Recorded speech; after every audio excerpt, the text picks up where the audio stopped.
I'm Kimberly Prather.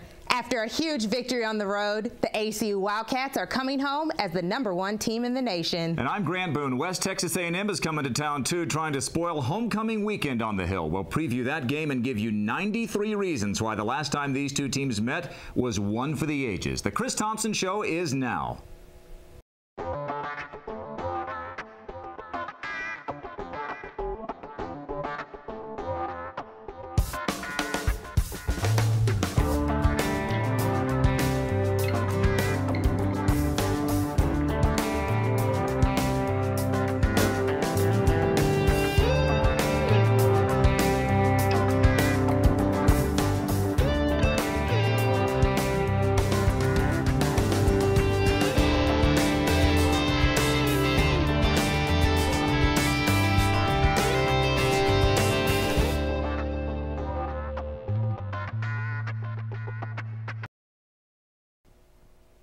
Welcome to the Chris Thomsen Show. Grant and Kimberly here with ACU head football coach Chris Thomsen from the JMC Network studios on the ACU campus. A lot has happened since our last episode. The Wildcats last Saturday went down to San Angelo and shut down what had been a hard-charging Ram team from Angelo State, 38-14 the final.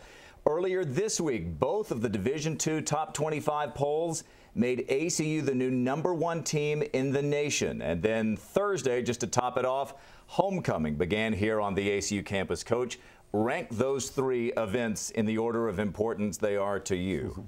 Well, the most important, obviously, was the win in San Angelo. That was a big win for our team over a really quality opponent.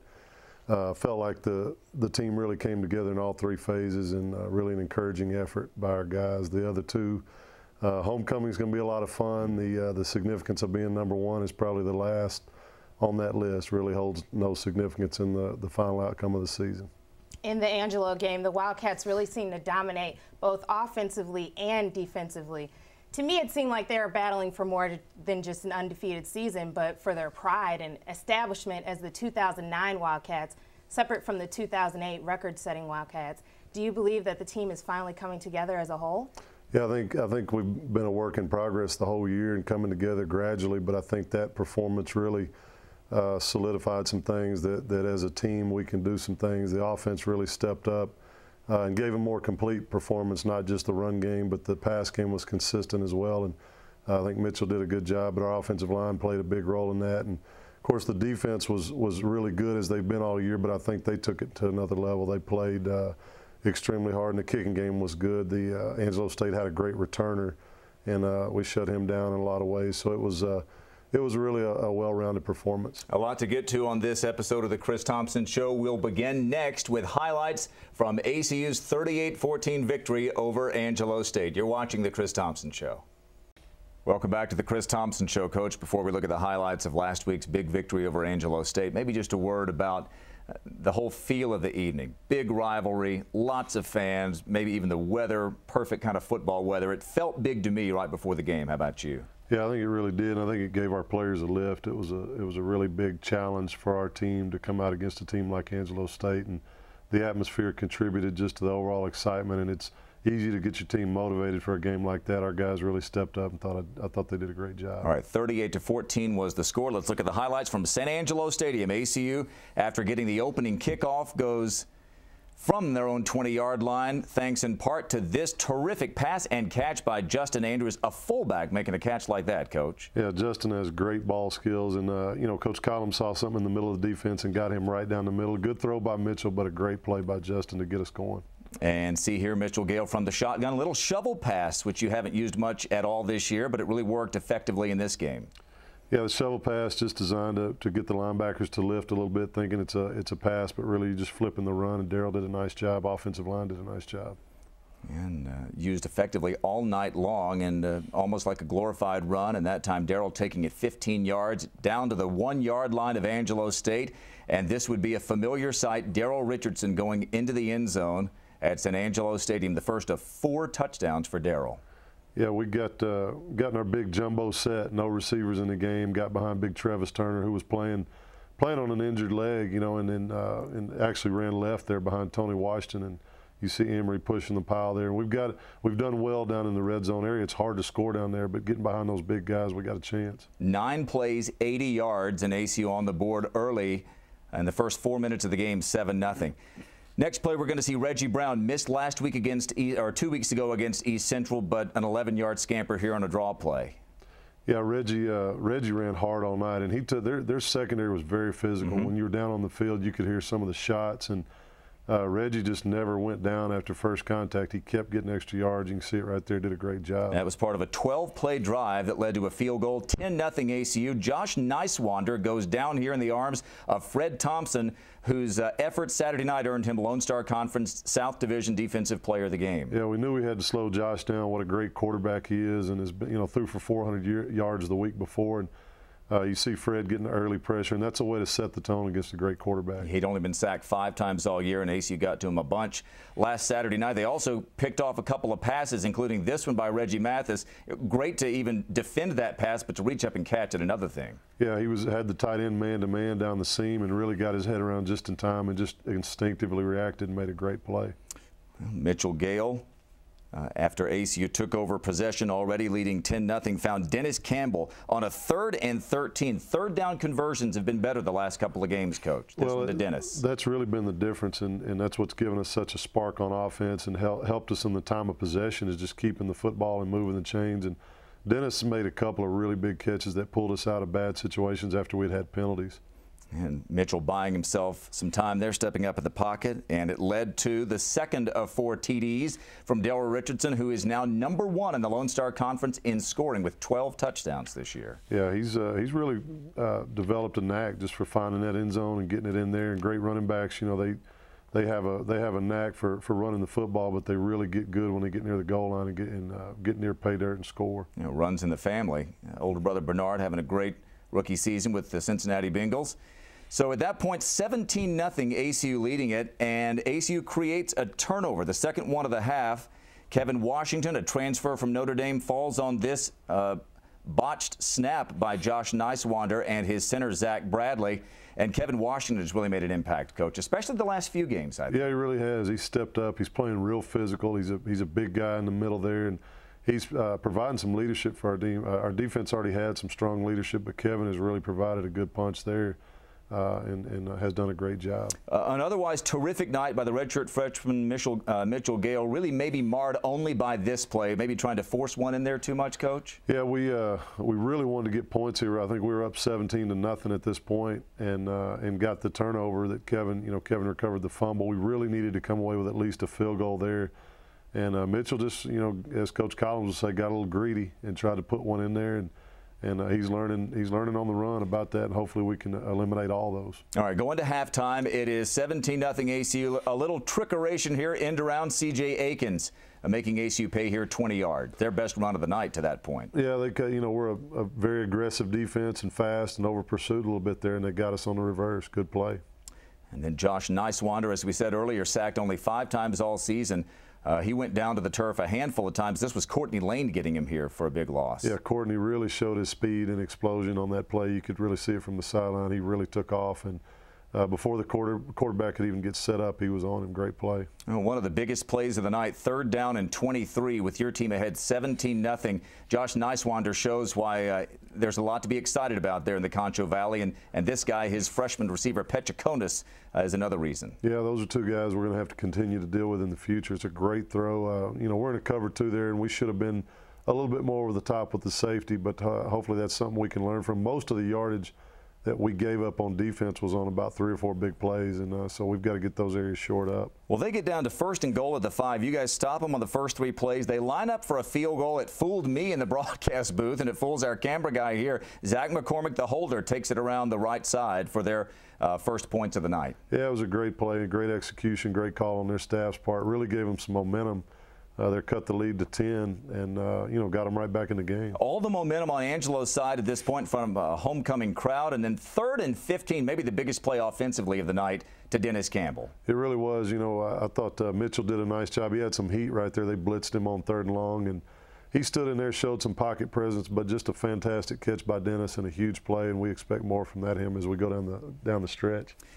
And then it was Mitchell Gale to Reggie Brown on a 3rd and goal from the 16 after Mitchell had been sacked for the only time all night. And this was, remember, the leading sack team in Division II. That was Mitchell to Reggie Brown. That made the score 31-7 after you tack on a 2-point conversion. You go on to win 38-14.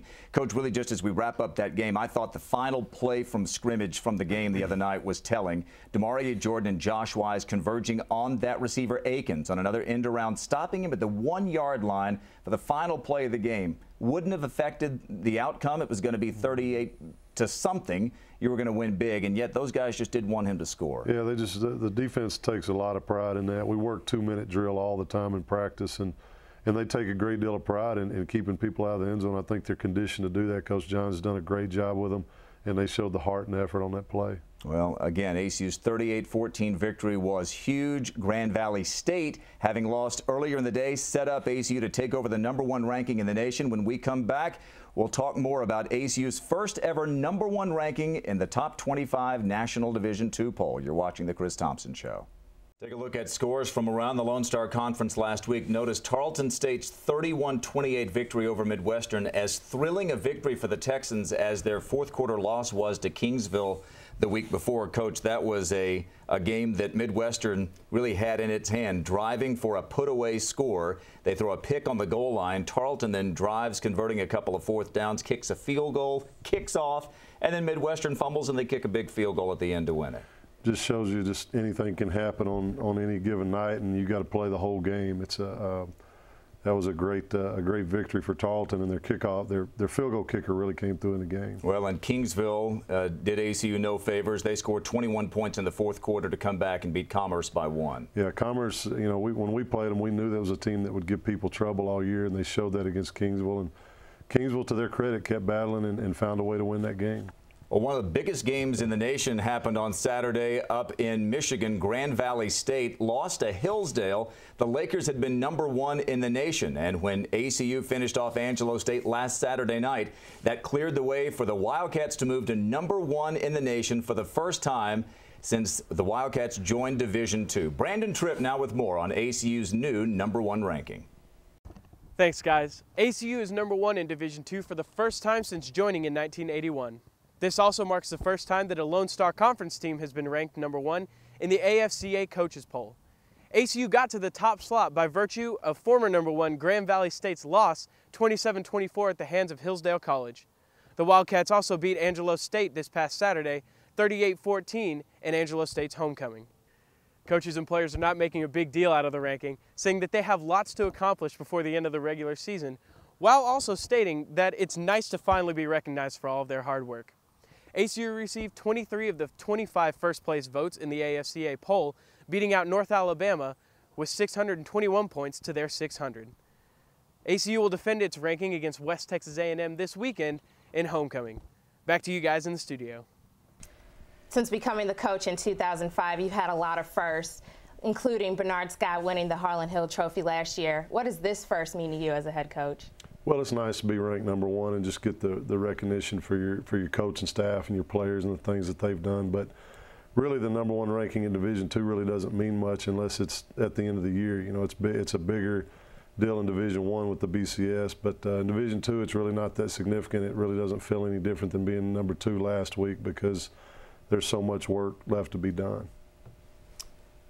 In his second start for the Wildcats, Mitchell Gale could be well on his way to leading ACU to many more firsts. The redshirt freshman from Alva, Oklahoma, is the subject of this week's On the Grid. I've been playing football, I don't know, since I could walk, I guess. I mean, a lot of people, I guess, say that, but it's pretty true for me. My dad he's been a high school football coach ever since before my brother and I were born. I have a twin brother. So football's pretty much been in my genes since day one. I ended up at ACU. Actually, my senior year we played Canadian, Texas in a non-district game, and I guess the coach from Canadian talked to some of the coaches here, and then they started recruiting me. I came down here on a visit, and literally as soon as I came here, I fell in love with the place. The coaching staff was exactly, you know, what I was kind of looking for as a coaching staff. What my dad had told me to look for, and I kind of found that here. And then the whole Christian atmosphere was also very, very appealing, just because I was going to be around people who shared the same beliefs and faith as me, and when I wasn't going to be in a different environment. Starting out as the number 3 quarterback on the depth chart and then work my way up to where I am now. It's just all about hard work, you know, never resting on your laurels or being complacent with where you are. I've always strived to compete and be the best I can, and I think it's paid off in this situation. Everybody on the team has 2 goals, and one was to win a conference championship and one to win a national championship, and I think each week we just got to, you know, take a step towards that first goal, and then ultimately that's going to lead us to our second one. Yale making his first start on the 6th game of the season. He's now seeming to look a little more comfortable. What do you think about his play throughout the season? Well, he really did good in the 6th game, you know, against East Central. I think Coach Collins came up with a good plan to get him comfortable, get his feet wet, and then we let him do a little bit more in the Angelo game, throwing it down the field. He really stepped up and responded to that, made some big plays, and really gave our offense a spark. So we're very pleased with him to this point. And when we come back, we'll preview ACU's homecoming game against West Texas A&M. We'll be back right after this.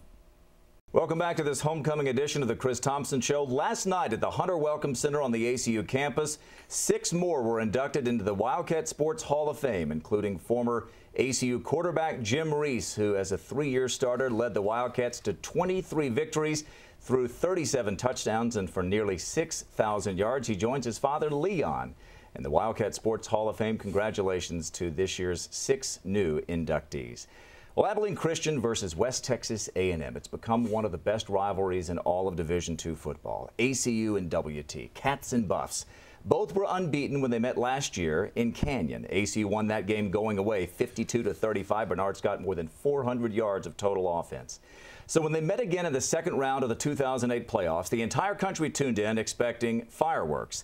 What they got was a Mount St. Helens eruption, the likes of which college football may never see again.